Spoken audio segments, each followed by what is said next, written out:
नमस्कार साथियों, मैं अशोक सिंह शेखावत आपका आज की क्लास में स्वागत करता हूं। आज की क्लास में हम Maslow hierarchy of needs Maslow सिद्धांत के बारे में पढ़ेंगे। तो चलिए शुरू करते हैं आज की class.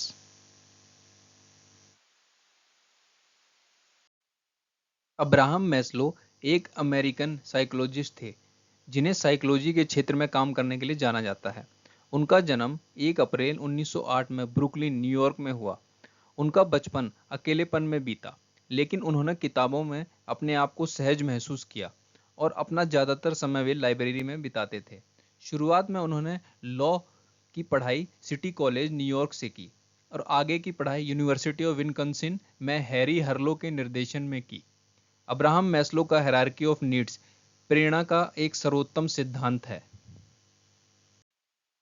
Abraham Maslow hierarchy of needs is one of the best known theories of motivation. Maslow's theory states that our actions are motivated by certain physiological and psychological needs that progress from basic to complex.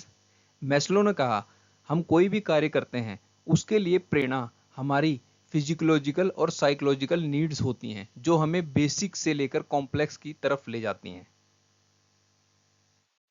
Abraham Maslow first introduced the concept of hierarchy of needs in his 1943 paper titled A Theory of Human Motivation and again in his subsequent book Motivation and Personality.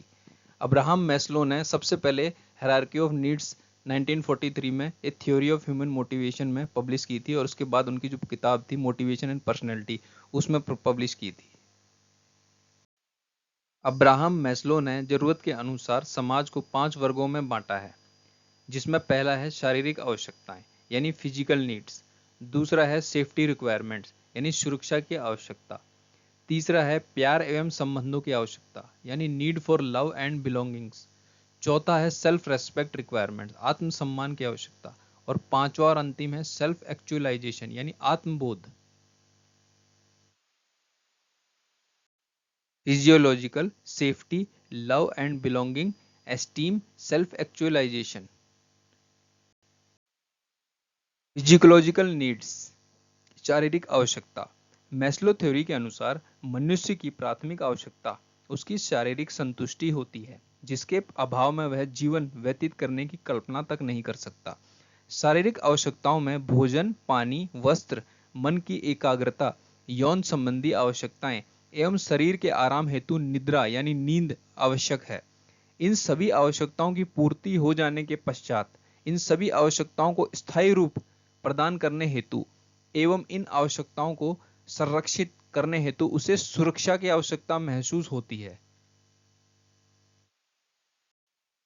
Safety needs सुरक्षा की आवश्यकता। Maslow सिद्धांत के अनुसार जब व्यक्ति को उसकी प्रथम चरण की आवश्यकता की पूर्ति हो जाती है तब वह अपने अस्तित्व की चिंता करने लगता है, वह अपने अस्तित्व की महत्ता को जानने लगता है, जिस कारण वह अपने जीवन मृत्यु के संबंध में सोचने लगता है।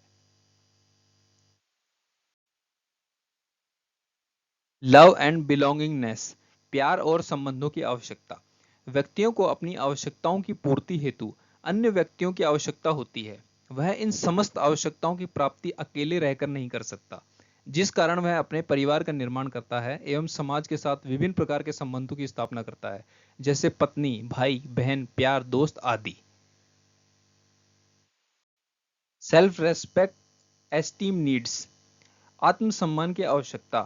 प्यार और संबंधों की आवश्यकता की पूर्ति हो जाने के पश्चात उसे समाज में गौरवपूर्ण तरीके से जीवन यापन करने हेतु आत्मसम्मान की आवश्यकता महसूस होती है, जिस कारण वह एक गौरवपूर्ण पद प्राप्त करने और दूसरे से अपनी एक अलग पहचान बनाने अर्थात खुद को विशिष्ट दिखाने की कोशिश करता है, जिस कारण समाज के सभी लोग उससे प्रेम पूर्वक व्यवहार करें एवं उसका आदर करें।